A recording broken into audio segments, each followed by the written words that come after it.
Alhamdulillahilladzi hadana lihada wa ma kunna linahtadiya laula an hadanallah. Rabbi shrah li sadri wa yassir li amri wahlul 'uqdatam min lisani yafqahu qawli. Rabbi yassir 'alaika yassir wa tammim bil khair. Assalamualaikum warahmatullahi wabarakatuh. Ahlan wa sahlan yang berbahagia Al-Fadil Ustaz Ilin Amin bin Muhammad Saleh kerana sudi bersama-sama dengan Gemulu Iman dalam kuliah duha, dalam kuliah asar hari ini. Minta maaf bagi menyambung kitab Misbah Huduja Syarah Safinah An-Najah yang saya kasihi sahabat takbiran Gemulu Iman yang dirahmati lagi dikasihi oleh Allah Subhanahu Wa Taala, para jemaah pencinta ilmu, pencinta Al-Quran yang sentiasa istiqamah berada di dalam halaqah ilmu. Syukur Alhamdulillah. Jadi bagi memohon keberkatan kuliah kita pada petang ini, marilah sama-sama kita membacakan umul kitab yang akan dipimpin oleh Al-Fadil Ustaz. Untuk kita hadiahkan kepada baginda Rasulullah sallallahu alaihi wasallam, ahli keluarga baginda, para sahabat, para sadiqin, para syuhada, alim ulama, guru-guru kita, ahli keluarga kita, serta tidak lupa untuk umat Islam di Gaza, Palestin, juga muslimin dan muslimat sama ada yang masih hidup ataupun yang telah kembali ke rahmatullah. Rabbana taqabbal minna bisiril Fatihah. أعوذ بالله من الشيطان الرجيم بسم الله الرحمن الرحيم الحمد لله رب العالمين الرحمن الرحيم مالك يوم الدين إياك نعبد وإياك نستعين اهدنا الصراط المستقيم صراط الذين أنعمت عليهم غير المغضوب عليهم ولا الضالين آمين. Amin ya rabbal alamin. Tanpa membuang masa, saya dengan penuh ta'zim menyerahkan kepada Al-Fadhil Ustaz. Falyatafaddal mashkura. Baik, bismillah, alhamdulillah, wassalatu wassalam ala habibina rasulillah wa ala alihi wa sahbihi wa man wala. Allahumma rahamna wa afina wa'fu anna. Allahumma rzuqna ilman nafi'a wa zidna ilma. Amin, Allahumma amin. Hari ini kita bersyukur kepada Allah. Allah perkenan kita sambung di muka surat 209. Semoga ilmu yang kita pelajari mendekatkan kita kepada Allah, menjadikan kita hamba Allah yang bersyukur, dan Allah permudahkan kita untuk mengingat, menghafal, memahami dan beramal. Dan dengan sebab amalan itu, kita dipermudahkan untuk melaksanakan segala perintah-perintah Allah. Kalau Allah beri kita pandai, itu bonus, itu anugerah. Kalau Allah beri kita hebat, itu anugerah.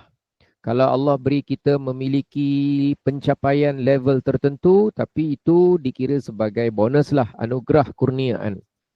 Namun yang lebih mustahak sebenarnya ialah bila kita menuntut ilmu, membawa hati kita tunduk akur kepada perintah-perintah Allah, dan Allah permudahkan kita untuk beramal dengan ilmu tersebut, dan mudah-mudahan ilmu itu menjaga kita daripada salah, daripada silap, daripada tertipu, daripada terpedaya, daripada lalai, daripada acuh tak acuh. Dan ilmu tu menjaga kita. Dengan asbab ilmu tu, maka ilmu tu jadilah yang disebut oleh Nabi sebagai ilmu yang bermanfaat. Jadi kita tengok pada muka surat 209. Kata pengarang, jika najis anjing ada ain, maknanya nampak najisnya, bendanya tu nampak, kelihatan. Dan dia tu tak hilang, disiram tak hilang, kecuali dia hilang tu setelah dapat selesai basuhan yang ketiga. Dia hilang, basuhan yang ketiga tu dapat hilang. Jadi maka basuhan ketiga itu dikira sebagai basuhan yang pertama dalam 7 basuhan untuk menghilangkan najis itu. Sebab dia mesti hilang najis itu. Kemudian yang keempat, seseorang yang termakan daging khinzir, termakan. Dia tak tahu, dia dah diberitahu kedai itu menyediakan makanan yang halal. Atau dia tu diberitahu bahawa hidangan di majlis itu hanya daripada binatang yang halal. Rupanya dia tak tahu ada tetamu yang datang membawa hidangan lain daripada yang disediakan oleh tuan rumah. Contoh, ataupun kita sebut pemilik majlis. Contoh, sekali dia nampak sate. Jadi expectation dia sate tu adalah tuan rumah lah sediakan sate. Jadi tuan majlis ataupun pemilik majlis lah kita sebut. Sahibul majlis. Sekali lepas dia makan, dia dapat tahu bahawa sate yang tadi sampai tu dibawa oleh salah seorang tamu sebagai hidangan istimewa sempena dengan majlis tersebut. Dia bawa tak banyak, dalam 500 cocok aja. Jadi teringat balik semula, aku celup kuah tadi aku makan dalam boleh tahan 8 cocok. Tapi lepas dia makan tu dia tak adalah tiba-tiba mengeluarkan bunyi yang aneh-aneh ataupun saiz hidung dia bertambah atau kaki dia semakin pendek. Taklah macam tu. Cuma baru diberitahu rupanya yang dia makan tu termakan kan, ayat dia termakan kan. Daging khinzir. Jadi ataupun sesuatu yang dihukum mughallazah kalau dah termakan maka tidak wajib dia membasuh mulutnya sehingga 7 kali basuhan. Tak payahlah komo air tanah ke apa tak apa. Sebab dia ceritanya makanan. Dia tak perlu buat seperti itulah. Baik. Kemudian kata pengarang pula di bawah. Saya setakat ni belum pernah jumpa orang yang termakan daging khinzir. Belum. Tapi saya pernah menghadapi satu masalah yang agak melampau lah, serius lah. Seorang lelaki Muslim yang mengaku dia telah berzina dengan non-Muslim, perempuan. Yang lelaki itu Muslim, lelaki. Jadi oleh kerana yang masa dia melakukan perbuatan yang keji itu, mereka baru lepas berjamuan dan wanita tersebut makan khinzir. Jadi dia tanya tentang persoalan itulah. Yang itu pernah. Orang tu sendiri yang cerita dengan saya lah. Tapi jumpa orang yang termakan daging khinzir ni secara tak sengaja ni saya tak pernah jumpa lagi. Jumpa orang yang memang makan, ada. Memang dia bukan Islam. Ada. Ada dulu saya ada kawan, dia Indian dan dia bukan Muslim lah. Dia kata dia jenis tak makan.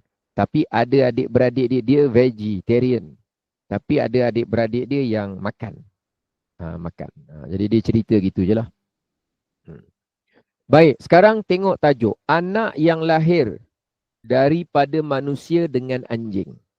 Ini tak perlu sangat lot kita fikirkan terlalu jauh.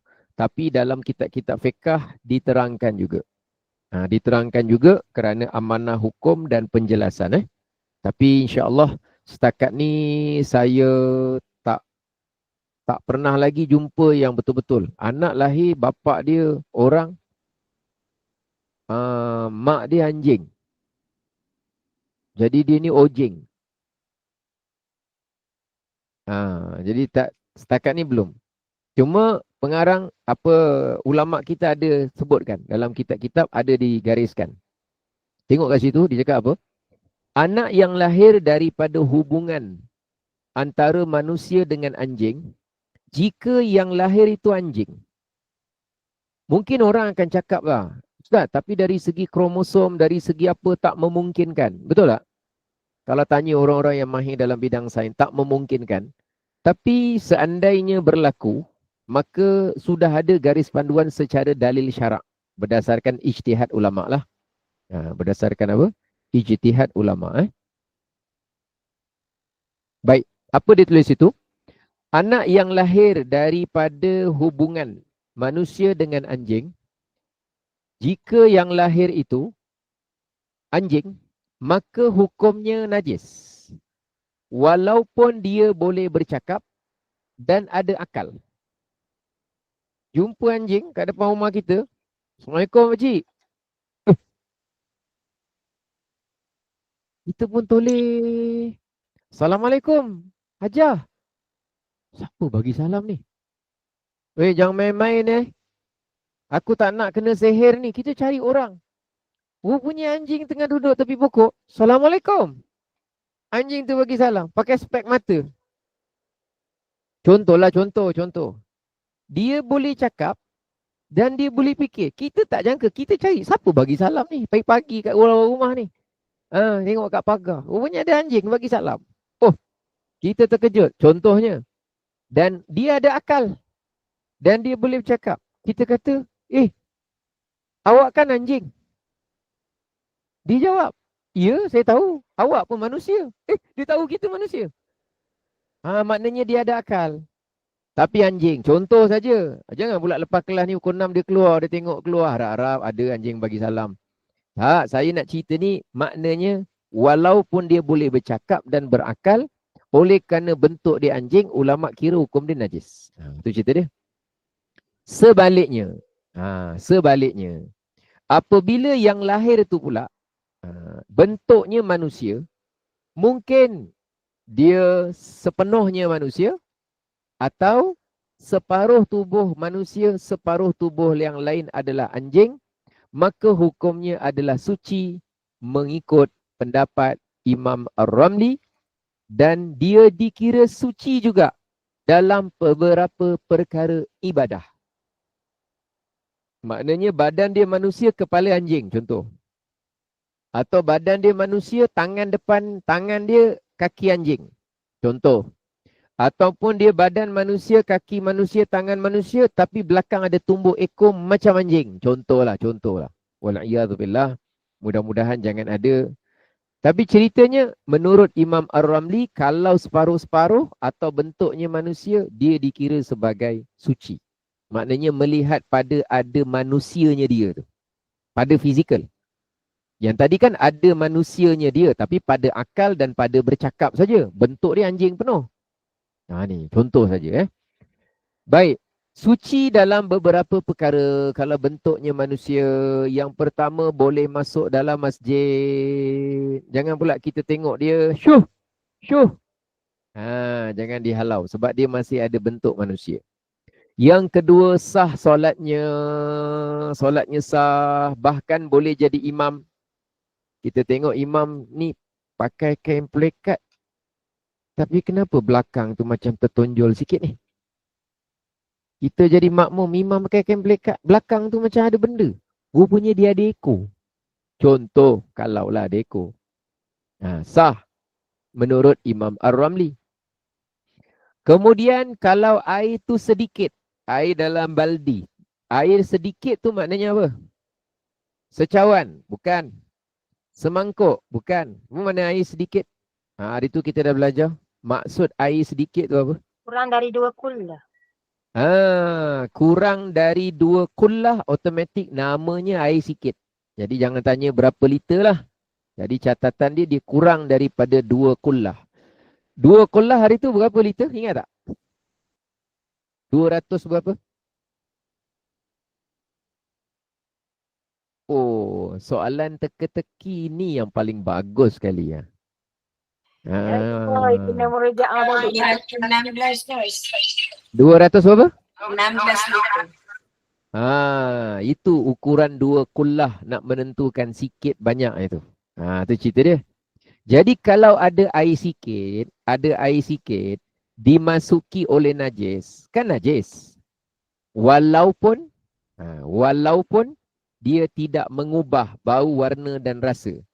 Kalau dia banyak, bau cerita. Berubah atau tak berubah? Kalau kecikit, kan tak kira. Satu baldi kan tak kira. Asal ada najis je, jawapannya dikira najis. Sekarang dia ni separuh badan manusia, separuh badan anjing. Atau dia manusia, keturunan daripada mak dia anjing. Jadi ceritanya kalau dia, air yang sedikit tidak najis jika dia sentuh air tersebut. Jadi kalau ada air satu baldi, masuk tai, najis. Air satu baldi, kena muntah, najis. Tapi air satu baldi, dia pegang air tu. Tak najis. Kata pengarang, air yang sedikit tak menjadi najis jika dia sentuh. Maknanya masih ada kemuliaan sebagai seorang apa tadi? Manusia. Manusia ni mulia Allah jadikan. Kita ni untung. Kita ni tak najis. Rasulullah pernah bersabda, innal mu'mina la yanjus. Atau kama qala. Sesungguhnya orang-orang yang beriman tu tidak najis. Jadi kalau dia mati, meninggal, dia tidak dikira hukum bangkai, najis tak. Jadi dia tu dikira sebagai tidak najis. Cuma apa yang keluar dari dia, tahi, muntah, itu baru cerita nanah, darah, itu baru cerita, ada cerita najis tak najis lah. Tapi dia sendiri tak najis. Kemudian nombor 4, boleh jadi wali nikah. Boleh. Kalau dia ada anak, dia boleh jadi wali nikah. Yang kelima, mesti mengikut hukum hakam syarak kerana dia juga dianggap sebagai mukallaf. Jangan dia minum arak, kita tanya, kau kenapa minum arak? Orang Islam tak boleh minum arak. Dia kata, aku kan anjing. Aku kan onjeng. Sebab bapa aku orang, mak aku anjing, kata dia. Jadi aku ni tak ikut, tak boleh. Menurut Imam Ar-Ramli, mesti mengikut hukum hakam syarak kerana dia dianggap juga sebagai mukallaf. Itu contohnya. Yang 5 lah, insyaAllah kita mudah-mudahan jangan jumpa. Walau bagaimanapun. Walau bagaimanapun. Kerana tetap ada percampuran sperma manusia dan anjing. Jadi menjadi wali nikah tu kalau dia dia jadi abang. Jadi abang ataupun dia jadi pakcik. Sekarang cerita dia kalau kerana tetap ada percampuran sperma manusia dan anjing dalam dirinya, terdapat beberapa hukum agama yang kena perhatikan. Pertama, oleh kerana perkahwinannya tidak sah, maka tidak boleh dia menikahkan orang lain. Menikahkan janganlah. Jadi wali boleh. Dia wali tu tapi dia bukan nikahkan. Nikahkan orang lain. Tapi dia wali lah. Maknanya dia yang membenarkan. Ataupun dia wali tu sebagai abang kepada orang yang nikah. Tapi dia jangan jadi orang yang mengakadkan orang tersebut. Jadi kata pengarang, untuk yang sampai kepada peringkat itu, jangan. Sebab perkahwinan dia. Kemudian ulama mengatakan sembelihannya tidak halal. Kenapa sembelihannya tidak halal? Ulama berijtihad sembelihannya tidak halal. Jadi kalau nak sembelih, kena cari orang yang betul-betul yang namanya manusia.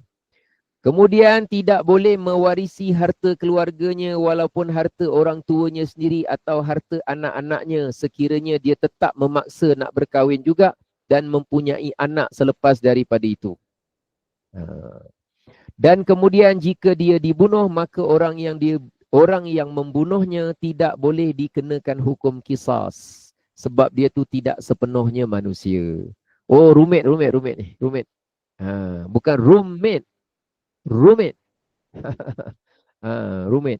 Jangan risaulah tentang tu. Saya dah beberapa kali beritahu. InsyaAllah kita tak jumpa lah. Tapi oleh kerana amanah ilmu dalam beberapa kitab mazhab Imam Syafi'i, ulama lampirkan. Yang senang pula. Yang perlu untuk kita fokus sekarang ialah wal mukhaffafatu. Itu dia. Mukhaffafah. Bukan ulama tulis ni sebab ada pernah terjadi ke Ustaz? Tak ada. Biasanya memang pernah terjadi. Tapi untuk kes ni saya tak pasti. Benda tak pasti. Kalau yang saya pernah cakap dulu, ulama Imam Syafi'i berijtihad seawal orang baligh adalah 9 tahun, kerana pernah terjadi orang yang baligh, nenek berumur lebih kurang 20 tahun. 21 tahun nenek. Nenek. Ada sini yang jadi nenek umur 21. Kau umur 21 masih ingus lagi. Apa benda tak tahu. Telur goreng pun tak tahu yang mana depan, yang mana bawah, yang mana. Jadi dulu ada nenek umur 21. Macam mana yang nenek tu umur 21? Masa dia umur 9 tahun, dia baligh. Sejurus dia baligh, dia kahwin. Sejurus dia kahwin, hubungan suami isteri. Selang daripada itu, lepas 9 bulan, dia dapat anak. Masa dia dapat anak, umur dia 10 tahun. Anak dia baru dilahirkan. Dia 11 tahun, anak setahun. Dia 19 tahun, anak 9 tahun. Dia cukup 19 tahun, anak dia baligh. Lalu anaknya sejurus baligh, anaknya kahwin.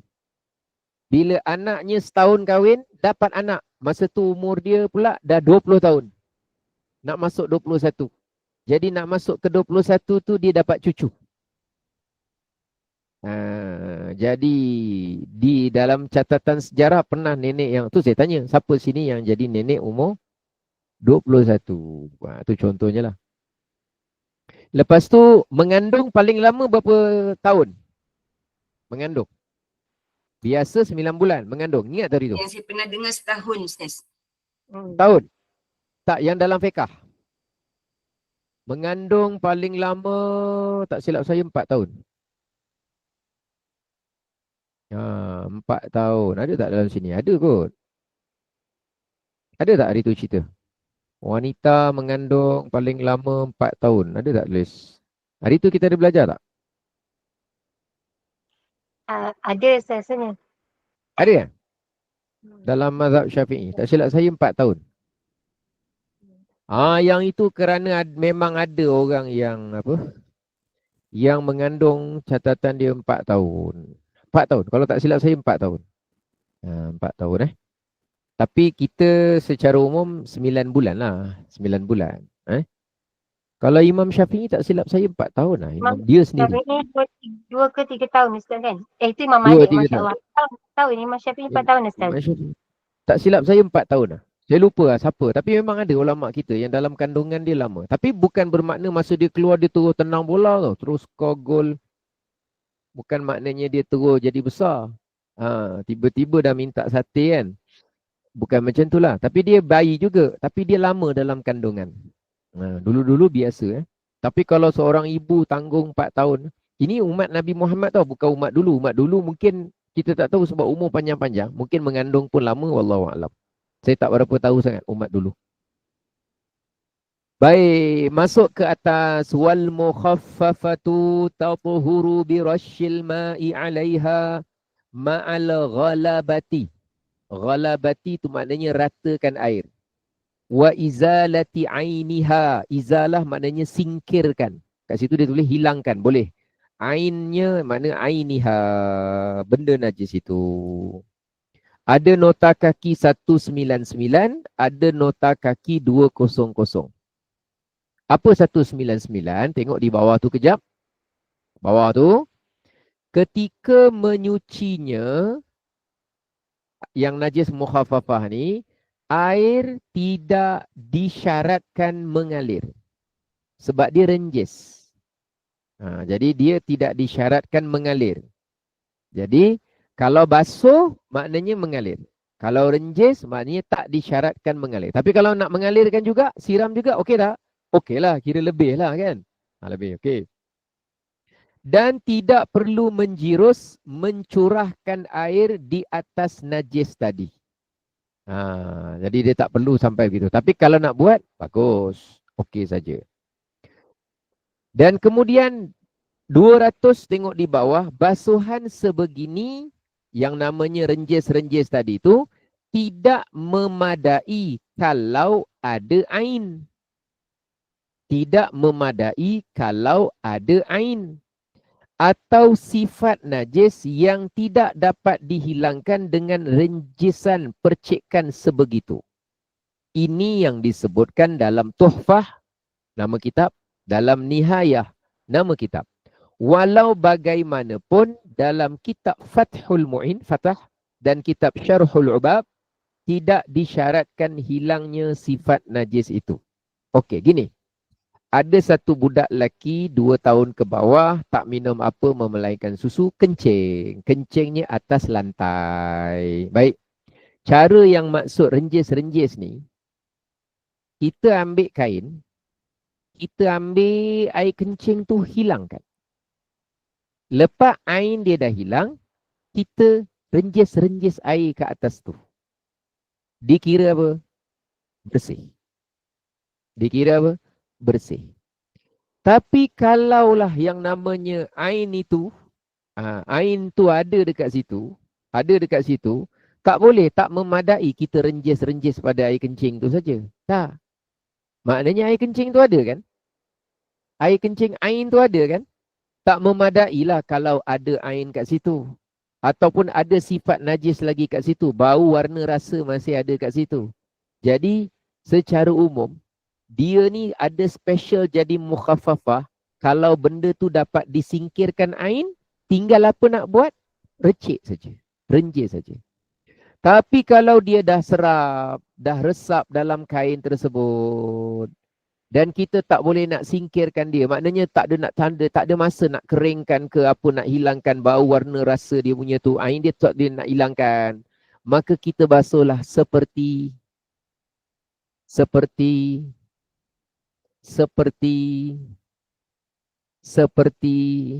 Biasa. seperti Najis biasa. Najis mutawassitah. Itulah nak dengar tu dia punya, nak bagi dia punya lengkapkan ayat berikut tu. Kat sekolah kan gitu kan. Sila lengkapkan ayat berikut. Tapi kalau dia boleh jemur kain tu, yang terkena air kencing tu, budak lah umur bawah 2 tahun tu, sampai kering. Dah tinggal namanya najis hukmi saja. Bau dah tak ada. Rasa memang tak ada. Warna pun tak ada.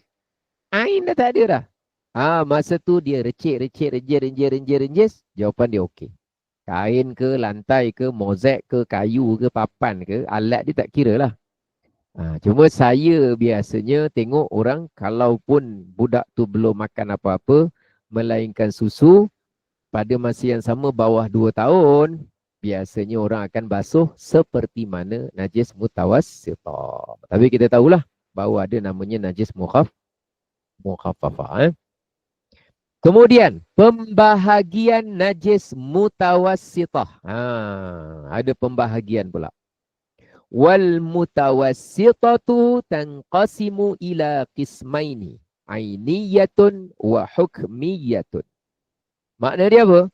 Najis mutawassitah pertengahan dibahagi kepada 2 pembahagian. Apa dia? Yang pertama namanya najis ainiyah.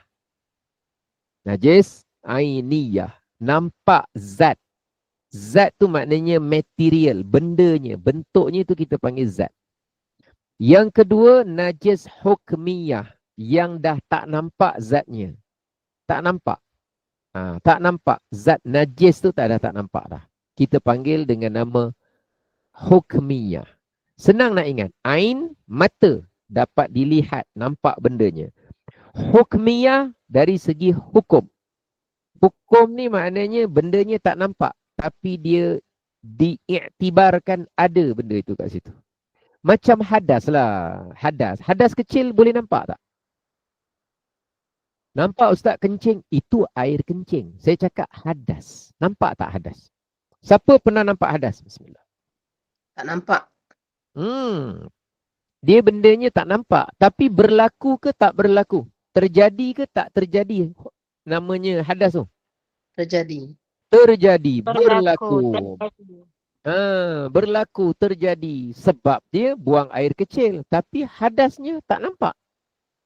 Dia tak ini. Tapi secara hukum, dia berhadas. Kita boleh ke tahu? Tengok orang tu. Nampak dia ni hadas besar. Tengok. Nampak hadas kecil. Boleh? Mana boleh? Tak nampak. Dia secara hukum. Hukmi. Jadi najis ni bayangkan bendanya tak nampak. Tapi ada hukum najis kat situ. Kerana belum dibersihkan. Okey. Okey, pengertian najis aini, nampak zat najisnya dan cara menyucikan najis aini. Aini ataupun ainiyah. Kenapa sekejap aini, sekejap ainiyah? Aini tu kalau dia tu bertujuan nak sebut perkataan itu muzakkar. Kalau ainiyah, biasanya dia nak maksudkan benda itu adalah kerana sebelumnya tu mu'annas. Beza male, female, tata bahasa Arab lah. Okey, baik. Kita tengok dulu. Al-ainiyatu allati laha launun wa rihun wa ta'mun fala budda min izalati launiha wa rihiha wa ta'miha. Najis aini ialah najis yang mempunyai warna, bau, rasa. Untuk mensucikannya, mestilah menghilangkan bau itu, warna itu dan rasanya. Warna, bau, rasa. Okey, ada nota kaki 201. Dia nak menyentuh tentang sedikit persoalan. Apabila dia tengah cuci ni, apabila susah untuk menghilangkan warna sahaja. Bau dengan rasa dah hilang. Warna tak hilang-hilang. Atau dia tak boleh, dia susah nak menghilangkan bau saja. Warna dah tak ada. Benda ada tinggal tapi ada bau lah. Bau so lagi, bau ada lagi. Apa contohnya yang ada bau? Kita dah basuh, rasa warna dah tak ada tapi ada bau lagi. Apa contohnya? Kencing Cuci apa? kucing Ustaz. Kencing kucing dia kuat Dia kuat bau dia. kencing kucing Kencing kucing dengan kencing orang mana lagi teruk Kena kencing. Kena Yang lagi kencing. Kencing. Kalau Kencing. kena Kencing orang maknanya membohongi orang. Kencing orang ni bukan air kencing maknanya. Tapi ceritanya ni, contohlah kata pengarang, walaupun telah dibasuh 3 kali dengan digosok dan telah diletakkan sabun contohnya, maknanya benda alat yang boleh menyingkirkan semua kita dah usahakan contohnya. Dan mengikut orang yang berpengalaman, ada pencuci yang boleh menghilangkannya, tapi kedai tempat jual tu sejauh jeritan 150 meter atau jarak dekat 4.5 kilometer. Maka bau warna yang masih ada itu. Itu saya cerita apa? Zaman saya kecil cuci pampers adik saya. Zaman saya kecil-kecil dulu, cuci pampers adik saya. Pampers dia pampers yang plastik tu. Tak pernah pakai Alah, yang budak-budaknya dulu dia ikat plastik tapi dalam pakai dalam lampin kain kan. Oh, pakai seluar getah Yang getah tu. Ada button kiri kanan. Kalau adik saya buang air besar melekat kat situ. Saya yang kena cuci Nak cuci tu, nak bagi bersih tu. Saya dah cuci macam-macam cara Ya, kita nak sulung kan, adik-beradik 8, mau tak mau kita lah yang kena ngadapnya semua tu. Jadi saya cuci. Hafsah tak hilang warna dia ni. Ya Allah. Nak marah budak lagi. Macam mana boleh? Masa dulu kan kita merungut kalau kena buat kerja macam tu kan. Kau ni ngapa baby berak macam ni? Aduh, berak macam ni. Kadang dulu kita kan ngeluh banyak. Alah, biasalah budak. Bila dia berak aja, adik-beradik tengah ramai. Jadi dah cuci tak hilang juga. Tapi tak ada orang pun cakap yang boleh hilang. Masa tu tak ada, pakai sabun apa pun tak ada. Kalau macam tu dimaafkan. Dimaafkan tu maksudnya apa? Kalaulah benda tu saya dah cuci maksimum, masih ada warna, kemudian saya sidai, kering, lepas dah kering nak guna, saya nak guna yang namanya buat sembayang, alas sembayang. Contohlah kalau guna, tapi tak gunalah, pampers tu budak je pakai. Maka dia tu dimaafkan. Dan dianggap dikira sebagai suci mengikut pendapat yang terkuat. Macam tu lah. Tapi kalaulah kata benda tu tak hilang. Sekali jiran tu tengok saya tengah basuh. Ni contoh lah. Yang ni tak berlaku tapi saya cerita konon saja. Dia kata, dek, kau tengah buat apa tu? Tengah cuci ni bang. Aduh, tak boleh hilang. Kau pakai sabun apa? Saya pakai sabun Toktik. Ada pakai sabun Toktik. Memang tak boleh hilang. Habis bang nak pakai sabun tu apa? Sabun Tok-Tok. Sabun Tok-Tok. Kat mana jual? Ada kedai depan tu. Sabun Tok-Tok. Oh iya ke? Boleh hilang? Boleh. Tok-Tok boleh. Engkau pakai Toktik. Oh. Habis abang kat rumah pakai apa? Abang pakai TikTok. Oh, abang pakai TikTok. Abang suruh saya Toktik. Ke Tok-Tok? Tok-Tok. Toktik tu sabun kau. Yalah. Jadi saya pun pergi. Maknanya di bawah 150 meter ada kedai yang jual sabun tu. Boleh. Ketika itu jawapannya ialah tak ada excuse. Kena cari tu untuk hilangkan. Tapi yang kat sini ni tak ada. Tapi kalau dia ada dekat. Yang kat sini kes ni kalau ada jual tapi jauh, lebih 150 meter, payah nak pergi beli apa semua, dimaafkan lah. Tapi kalau ada dekat jual kat depan tu, kita kena belilah sebab dia boleh menghilangkan najis tersebut. Ada usaha, ada jalan Ustaz, soalan saya. Hmm. Kalau kata jarak dekat tapi kemampuan tak cukup lah, duit tak cukup, dimaafkan tak? Kalau kemampuan yang tak ada tapi bendanya ada, wallahu alam, tapi berdasarkan kefahaman saya tentang kemampuan, kita kena cari sampai mampu. Tapi bendanya ada untuk dihilangkan. Macam orang dia dia tak mampu sesuatu untuk dapatkan, untuk bersihkan najis, tapi sebenarnya bendanya ada, maka dia kena usahakan sampai benda tu dia boleh dapatkan. Boleh dapatkan untuk hilangkan najis. Jadi itu contoh Pampers. Ada contoh lain ke? Kalau yang terkena najis tak hilang. Saya tahu Pampers je sebab saya hidup pengalaman itu. Orang lain saya tak tahu. Yang tak boleh hilang. Kalau perempuan dulu zaman sekolah dah rahit lah Ustaz. Kalau terkena baju kan. Kena baju kan? Kadang-kadang basuh tu dia tinggalkan kesan warna perang-perang. Dia tidak sepenuhnya hilang 100%. Dan kadang pakaian sekolah tu amali solek tak rasa pakai kan. Contoh lah. Contoh. Ada juga tapi sekarang ni saya tengok di pasaran, sebab oleh kerana teknologi percampuran chemical tu dah lebih pelbagai dan orang berlomba-lomba untuk menawarkan produk yang lebih kuat. Cuma nak tengok bahaya tak bahaya, tajam tak tajam bahannya saja. Jadi sekarang ni lebih mudah lah. Saya tengok ada orang jual juga sabun-sabun yang tak dijual secara biasa kat kedai, tapi bila pakai, boleh tahan juga. Cuma saya cakap dengan isteri saya, kita kena semak dulu kandungan dia. Takut kita tengok kotoran hilang. Takut dengan kita punya jari-jari sekali hilang. Dengan kulit-kulit sekali hilang. Jadi kulit tak tahan kan. Ada orang kulit tak tahan tau. Kena jenis sabun tertentu, dia punya tangan dia kadang pedih-pedih. Yelah. Tapi saya tak tahu sangat benda tu. Kena semak lah maknanya. Jika masih ada rasa sahaja atau masih ada warna dan bau, ia masih belum suci. Tadi ceritanya kalau ada warna saja atau bau saja. Warna saja atau bau saja. Tadi yang nombor 1.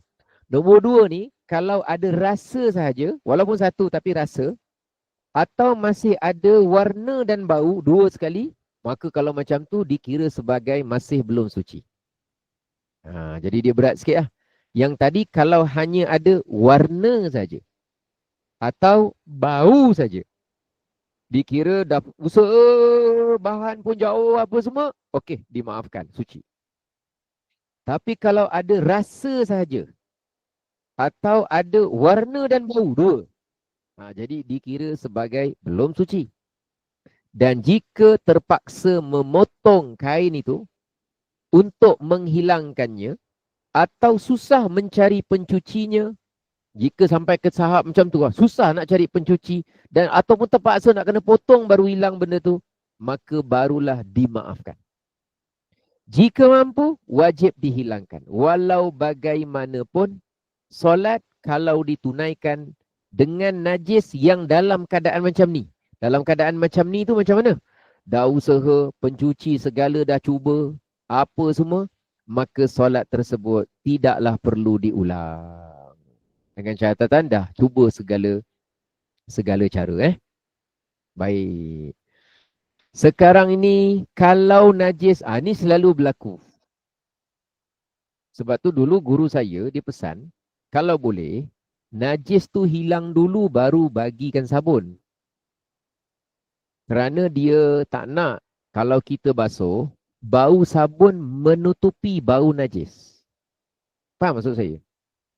Jadi contoh baju, dia suruh bersihkan dulu dari najis sampai hilang bau. Kalau kena najis Kalau tak kena najis, takat peluh, tanah tu tak masalah. Dia cakap dengan saya, kalau boleh usahakan kain kita tu kalau kena najis, jangan terus sabun. Sebab kalau kita contoh, kain tu terkena kencing ataupun kain buruk kita dah lap air kencing, budak terkencing kita lap. Kain tu basuh dulu sampai dengan bersih. Jangan terus letak sabun ataupun apa nak hilangkan bau hancing tu.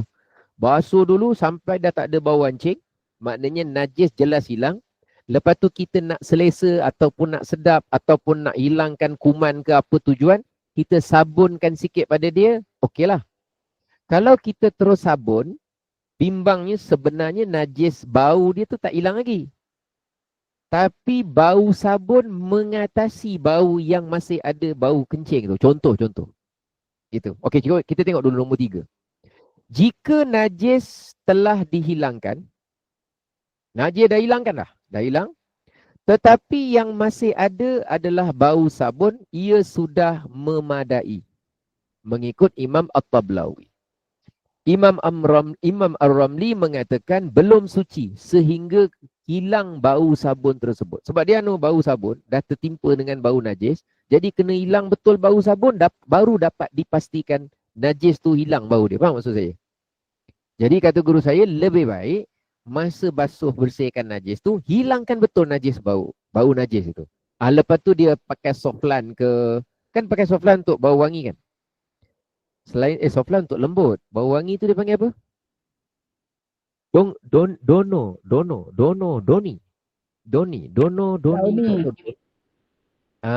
Gitu lah. Dauni. Jadi sebelum tu dia cuci dululah bagi bersih. Sebab tu yang bagusnya kalau sebelum masuk dalam mesin basuh tu, basuh baju-baju yang peluh-peluh, kotor-kotor biasa. Kotor biasa yang tak najis lah. Tapi kalau najis, cuci luar. Semalam anak saya muntah. Cuci luar dulu lah.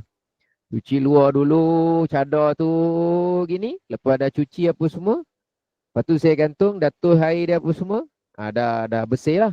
Dah tak ada bau. Lepas tu baru masuk dalam mesin basuh. Kira-kira nak cuci dengan sabun bagi wangi ke apa lah.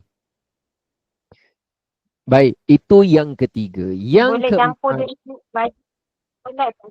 Boleh campur apa? Boleh campur dengan pakaian solat tak? Maksud dia terkung ke kalau kita dah bilas tu. Kalau bendanya dah Ataupun tak kita ada kena hilang. asing. Kalau dah hilang najis, maknanya dah hilang bau, warna dan rasa, campur ke tak campur ke, okey-okey saja, tak masalah. Kerana sebagaimana telekung itu kita boleh buat solat, cadar tu juga kita boleh jadikan juga alas untuk solat. Jadi dia tak kisah dia tu apa, diguna untuk apalah. Tapi yang penting tentang najis yang ada pada dia. Kemudian hukmiyah pula macam mana? Itu yang ainiyah, yang ada nampak, yang jelas. Sekarang pengertian najis hukmiyah, iaitu tidak nampak najisnya. Zat najisnya tak kelihatan, tak nampak, dan cara menyucikannya. Kata pengarang, wal hukmiyatu allati la launa. Tak ada warna. Launa tu maknanya warna. Wala riha. Tak ada bau. Baunya dah tak ada dah. Wala ta'malaha. Dan tak ada juga rasa. Yakfika. Memadai untukmu. Jaryul ma'i alaiha. Alirkan, siramkan air ke atas tempat yang berlaku najis tersebut. Yang hukmiyah itu. Ada nota kaki. 202. Apa kata pengarang? Macam mana cara nak menyucikan botol atau bekas arak ataupun botol bekas minuman keras? Caranya cukup kita membersihkan botol itu sehingga hilang ainnya, air arak tu kalau nak pakai botol dia. Bau, rupa, warna, rasa. Tak perlu kita sertu dengan 7 kali basuhan. Kenapa? Kenapa tak payah 7 kali? Bukan najis mughallazah. Sebab dia bukan najis mughallazah. Tak perlu basuh 7 kali, satu daripadanya air tanah. Kerana arak bukan termasuk dalam kategori najis mughallazah. Dia mutawassitah. Jadi mutawassitah, hilang bau, warna, rasa. Ringkasan cara menyucikan najis. Jadi pengarang membuat ringkasan dengan membuat rajah. Jenis najis, cara menyucikannya. Jenis najis disebut yang pertama mughallazah. kedua mukhaffafah, yang ketiga mutawassithah, yang ketiga oleh kerana dia banyak jenisnya, kategorinya, maka diletakkan dua bahagian aini hukmi. Mughallazah cara dia pertama kita hilangkan najisnya. Saya dah beritahu hari tu, saya terpijak tai anjing. Saya dah beritahu hari tu, ada anjing kencing saya punya kereta. Kan? Hilangkan najis, kemudian saya basuh dia dengan 7 kali basuhan. Salah satu daripadanya dengan air bercampur tanah. Jadi saya bawa anak saya tunjuk, saya ambil tanah, cangkul sikit, masuk dalam baldi, saya kocak-kocak, saya suruh dia siram. Dia siram, dia kata, ni air tanah. Air yang ketujuh. Lepas ketujuh tu saya bersihkan bakinya, tanah-tanah, air tanah tu saya bersihkan. Siramnya pakai air pancut, okey lah. Sebab dia kencing. Yang penting hilangkan kencing dia. First kali pancit dulu. Pancit, hilangkan dia punya kencing yang dekat, nampak bekas dia kencing dekat kereta saya tu. Anjing ni kencing tak tanya dulu kita lah. Geram pula. Tapi nak macam mana dia tak sekolah. Tak apalah. Mungkin sebagai ujian kepada orang yang empunya kereta. Depan saya tu, subuh pula tu. Subuh. Subuh dah kena. Kalau anjing tu bagi saya tak boleh duduk. Anjing tu. Subuh tu. Saya masa tu sabar aja. Apa dah nak pergi. Yang kedua mukhaffafah. Hilangkan najis.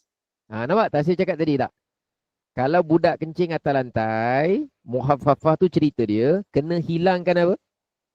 Najis. Bila dah hilang najis, kemudian baru renjiskan air ke atas najis tempat tersebut, tempat yang kena najis tersebut, dan ratakan air. Ratakan air tu dengan makna renjiskan di semua tempat tersebut. Dia tak perlu jirus, tak perlu berjalan, air tu tak perlu. Kalau berjalan, jirus, bergerak, siraman, dia panggil itu satu kali. Dia panggil basuh. Tapi kalau renjis, percik, lagi apa dia panggil? Orang Arab panggil rashul ma. Rashul maknanya recik. Dia ratakan tu maknanya recik pada semua tempat kawasan tu. Asal dia semua tu dah kena recik air, settle. Tapi dengan syaratnya yang first kali tadi hilangkan aja. Bukan maknanya ada air kencing budak kat atas tu, dia recik kat atas air kencing. Lepas tu air kencing tu, okey settle. Bukan, air kencing tu ada di situ. Bukan gitu maksud dia. Maksudnya hilangkan najis tu, air kencing tu singkirkan. Tak kisahlah lap ke, kaut ke, apa istilah dia. Lepas tu tempat tu dah masih ada najis, air kencingnya dah dibuang, kemudian beri. Jadi kalau contohnya macam kencing tu, saya kata kalau kencing kat kain tu masih basah, air kencing tu ada kat situ, dia kena buang air sebab kain dia serap. Kecuali kalau yang saya sebut tadi itulah, dia dah kering, dah tak ada apa-apa kat atas tu. Kencing tu dah terbiar selama 2 bulan kat atas tu. Lantai tu hari tu budak tu kencing kat tepi tembok tu. Budak tu kencing bawah 2 tahun. Tahu macam mana 2 tahun boleh kencing kat tembok? Pening kepala fikir. Tapi ceritanya kencing lah. Bila dia kencing kat situ, ada air kencing dia. Tapi lepas datang 3 bulan, dah tak ada lah. Yang peta tu dah tak ada, bau pun dah tak ada, kering dah apa. Jawapannya renjis air, tempat tu dikira sebagai mukhaffafah, bersih, settle. Contoh. Tak macam saya kata tadi, kita nak nampak faham saja. Tapi realiti kehidupan biasa, seamalan saya, mukhaffafah pun kita basuh. Sebab budaknya tu kadang ada apa? Ada bau dan tak selesa lah. Mutawassithah, ada aini, ada hukmi. Aini, hilangkan najis, kemudian bersihkan sehingga hilang bau, warna, bau dan rasanya. Hukmi, alirkan air ke tempat najis tersebut. Alirkan tu maknanya siramkan, jiruskan, lalukan. Aliran tu maknanya dia lalu, jalan, siram. Jadi air tu mesti bergerak. Tak boleh recik-recik ataupun renjis dibilis. Renjis dibilis pula. Ustaz, saya nak tanya soalan. Ha. Kalau tilam kita besar, dah tu tilam tu tebal, dah tu tilam tu berat. Tilam tu beli kat Melaka ke apa? Beli kat Bukit Katil. Bukit Katil lah. Baik.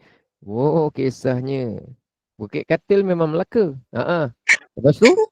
ada anak kencing ataupun kucing kencing, jadi dia serap ke dalam kan. Macam mana kita nak hilangkan air tu dulu?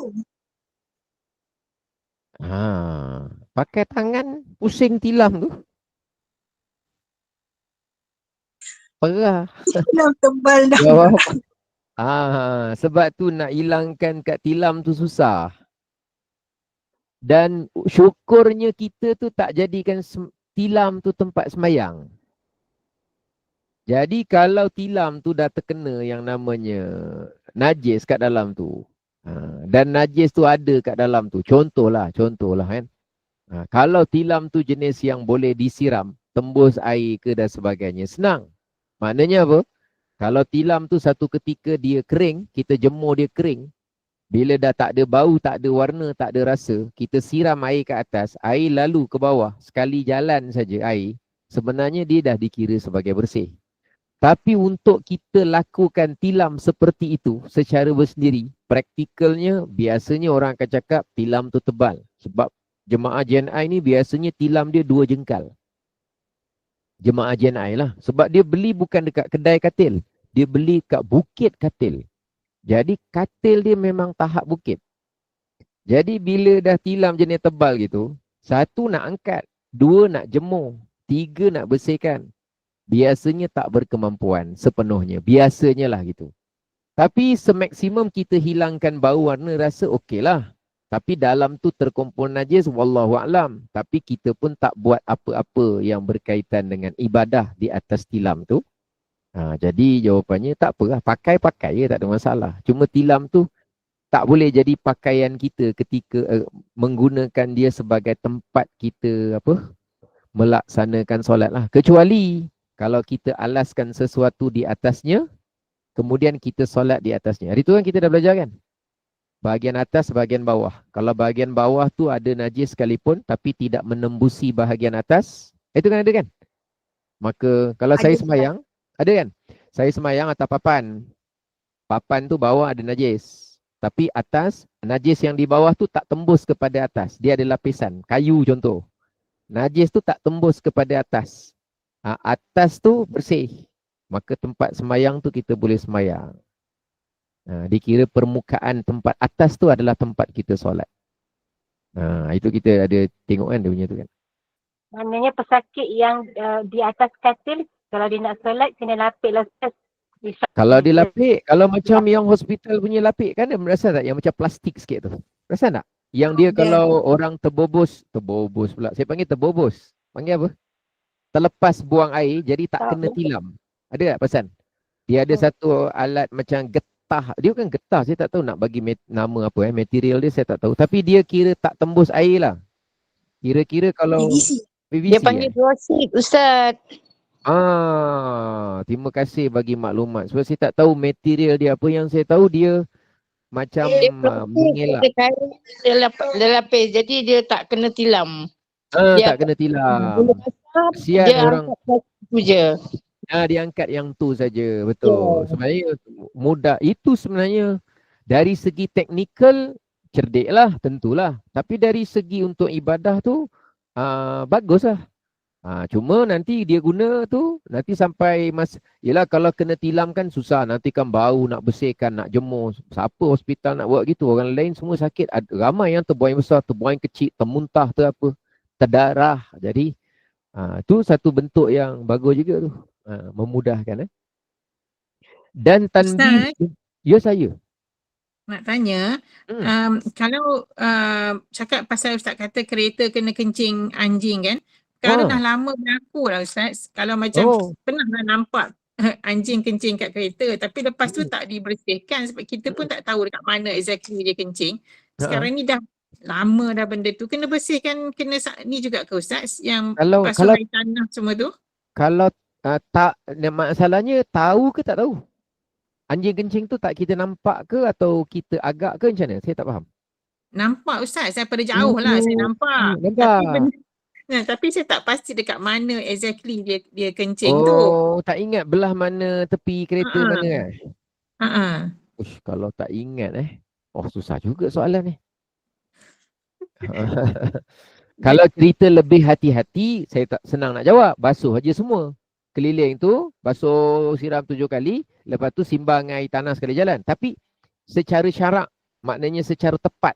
Kalau tak ingat belah yang mana, tayar depan ke tayar belakang, entah-entah kencing kat tayar spare. Takkan tayar spare, anjing siap buka masuk bonet belakang, kencing kat dalam tu. Tak mungkin pula. Jadi cerita dia tak ingat tayar mana itu. Aku nampak dia kencing. Aku lupa tayar mana. Contoh kan. Macam mana kita nak tentukan? Oh, memang tak tahu lah jawapan dia. Tapi kalau nak cerita hati-hati, okey lah. Maknanya kita ambil siram 4 tayar tu, 7 kali, 7 kali, 7 kali, air tanah satu, air tanah satu, air tanah satu, air tanah satu. Kalau nak cerita hati-hati lah. Sebab kita nampak anjing tu dia, anjing kalau kencing, dia ada cara dia. Asal kaki terangkat, asal kaki terangkat je tu, mulalah dia nak menderma. Oh, derma dia. Jadi kita dah boleh agak. Lain kalau anjing tu duduk diam sebelah tayar, tak mungkinlah dia berak kencing. Tak mungkin dia kencing. Kalau duduk sopan, dia duduk sebelah tayar, muka dia tengok, jaranglah dia kencing macam tu. Yang setahu saya lah, saya tak pernah interview segala jenis anjing. Cuma kalau dia duduk sopan, baring-baring, biasanya tak kencing. Saya tak pernah tengok anjing tengah baring-baring, baring-baring, dia tengok tuan tak nampak, tiba-tiba diam-diam dia kencing. Tak, dia jujur. Kalau dia kencing, itulah style dia. Yang selalu kencing tapi banyak menipu ni, orang je. Kencing, scammer ni banyak kencing. Jadi kita tak ingat, saya tak tahu jawapan tepat macam mana, tapi yang untuk hati-hati, nak buat yang macam tadi boleh saja. Menjirus. Terima kasih. Apa? Menjirus. Ya. Ustaz, yang kalau yang tilam yang tebal tadi, kita dah tak mampu nak angkat, nak bersihkan. Lepas tu kita baring-baring kat situ, pakaian yang kita pakai tu boleh kita buat solat tak Ustaz? Boleh. Bendanya dah kering, dapur semua dia tak berpindah. Okey, baik Ustaz. Terima kasih. Sama. Apa lagi kalau tilam tu dah ada alas. Jadi dalam tu dah kering. Dia tak ada alas tu, tiba-tiba berpindah kepada alas tilam, tiba-tiba alas terus terjadi najis. Tak. Untuk membasuh atau menyucikan apa saja yang terkena najis, cara dia ialah dengan dijiruskan air yang suci ke atas benda yang kita basuh. Walaupun dengan jirusan atau air itu dilalukan sekali saja. Jika kalau celup, dia tak jirus, dia celup. Celup saja. Benda yang terkena najis tu dalam bekas yang ada air, yang sedikit seperti baldi, besin ataupun namanya belanga. Walaupun air tu air mutlak, benda itu tetap tidak suci. Contohnya gini, ada cawan terkena najis. Saya punya sepatu najis je, aininya dah dihilangkan. Tinggal hukmi. Hukmi ni, cawan ni, patutnya kena siram. Jirus. Lalukan. Tapi saya tak buat gitu. Saya celup. Celup dalam baldi. Celup dalam besin. Jadi kata pengarang, kalau celup tak dikira. Maksud basuh tu kena jiruskan. Habis Ustaz, kalau orang yang kat warung tepi jalan tu, air dia banyak, cawan dia basuh-basuh, kocak-kocak celup. Kalau cawan tu tak najis, tak apa. Minyak, nasiblah awak cuma makan bekas minyak orang sebelumnya. Kalau cawan ada lebih-lebih teh tarik terselit-selit tepi cawan, itu awak makan, minum teh tarik terlebih orang punya. Tapi ceritanya kalau najis, tak ada kira lah. Baik. Walaupun Ustaz, tahi cicak selalu kan Ustaz dekat mana, kadang kat cawan, kat lantai. Bersihkan. Macam mana tu kan? Kalau kita terpijak. Kalau terpijak, dah terkena terpinyik kat kaki kita, najis lah. Tapi kalau dia tu dah kering, dia kering, dia terkena kat situ, jatuh kering, lepas tu kita angkat najisnya saja, maka dia najis itu saja kering. Tempat yang terkena tu, okey. Terutama dekat masjid, ada ulama mengkategorikan itu sebagai umumul balwa. Umumul balwa ni tak silap saya, ke depan saya sikit ni akan ada dia cerita. Cerita najis yang sukar untuk dielakkan. Balwa tu maknanya kesusahan, bala, kesusahan, kekotoran. Umum tu maknanya benda yang merawak, merebak, yang sukar untuk dikawal. Cakap masjid kan, kalau kita nak kira setiap tai cicak tu kena cuci kapet masjid, agak-agak berapa kali nak cuci kapet masjid? Semua masjid, seluruh dunia. Cicak ni bukan kat Malaysia je. Jadi maknanya ada beberapa keadaan tertentu tu, begitulah keadaan dia. Dia Bagus tu. najis apa Ustaz? Tai cicak ni? Tai cicak yang pertama dia bukan mughallazah. Sebab dia bukan anjing, bukan babi. Yang kedua dia bukan mukhaffafah. Sebab dia bukan orang budak bawah 2 tahun. Maka dia Mutawasitah. mutawasitah, cantik. Jadi najis Sama. burung apa semua mutawasitah. Termasuk air kencing. Sebab ada orang viral dekat negara jiran kita, ada orang dia bagi ceramah, dia kata semua air kencing binatang semuanya tidak najis. Oh, pening kepala. Dia kata tak ada dalil. Lagi pening. Dia kata air kencing tu semua daripada binatang semua suci. Oh, tak tahu macam mana dia boleh fikir macam tu. Tapi tak apalah. Kita air kencing daripada bahan perkumuhan daripada tu, namanya hukum dia najis.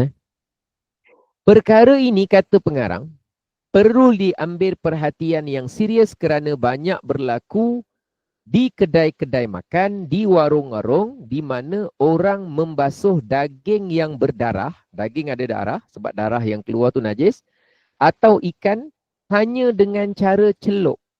Jadi dia kata jangan celup, sirapkan air pada basuhan terakhir, toskan ataupun siram, lepas tu dah siram masuk ke tempat kuah masakan ataupun tempat ruang masakan. Apa-apa yang keluar setelah proses memasak tu dilakukan, maka ceritanya perkara itu dimaafkan. Fata'ammalu tu maknanya maka berikanlah penghayatan dan perhatian. Ta'ammalu tu dalam bahasa Arab. Bukan tak malu Baca tak malu Fata'ammalu. Bukan. Ta'ammalu. Bukan tak malu. Tak malu tu awak. Baik, fata'ammalu daripada perkataan ta'ammalah.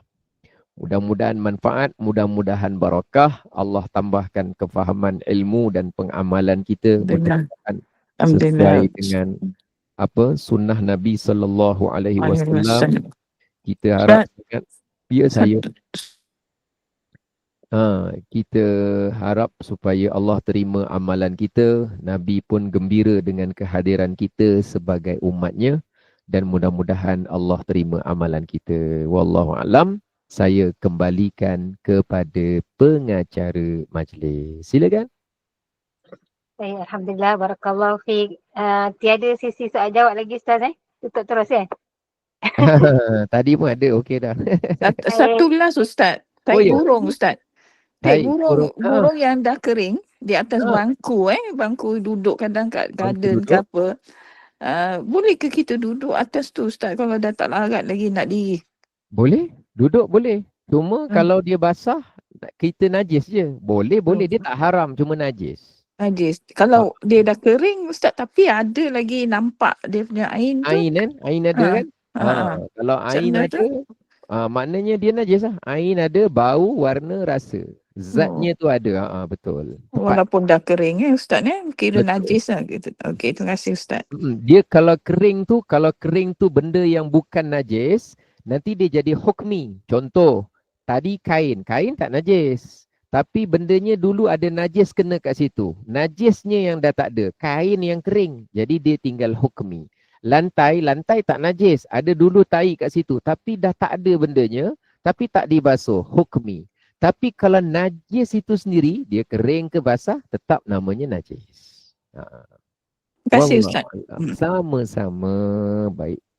Alhamdulillah, barakallahu fiikum, jazakumullah khairan jazak Ustaz di atas perkongsian hari ini berkenaan dengan cara menyucikan najis. Kita dah habis bab fasal yang ke-20, kita masuk ke fasal 21 minggu hadapan di hari dan waktu yang sama insya-Allah. Terima kasih kepada tim Pemenur Iman, sahabat-sahabat pencinta ilmu yang telah mengimarahkan kuliah pada petang ini. Ustaz seperti biasa, saya buat bahan kuliah seterusnya. 2 lagi kuliah yang masih berbaki. Kuliah Maghrib 8 malam bersama dengan Fadila Ustazah Misna binti Miran dengan fiqh darah haid, nifas dan istiadah, dan kuliah Isyak bersama dengan Fadila Ustazah Humairah binti Muhammad Saleh dengan tahsin Al-Quran dan makhrijul huruf. InsyaAllah saya mewakili Gubernur Iman mohon maaf sekiranya ada kata yang tersilap bicara, ada tutur yang tersilap atur, yang baik itu datang daripada Yang Maha Esa. Segala kekurangan, kesilapan, kesilafan datang daripada saya yang bergelah hamba. Mohon sekali lagi Al-Fadhil Ustaz untuk menutup dengan tasbih kafarah dan suratul As. Saya sudahi dengan wabillahi taufiq wal hidayah. Wassalamualaikum warahmatullahi wabarakatuh. Waalaikumsalam warahmatullahi wabarakatuh. Subhanakallahumma wa bihamdika asyhadu an la ilaha illa anta astaghfiruka wa atubu ilaik. Bismillahirrahmanirrahim. Wal 'asr innal insana lafi khusr illa alladhina amanu wa 'amilus salihati wa tawasaw bil haqqi wa tawasaw bis sabr. Terima kasih.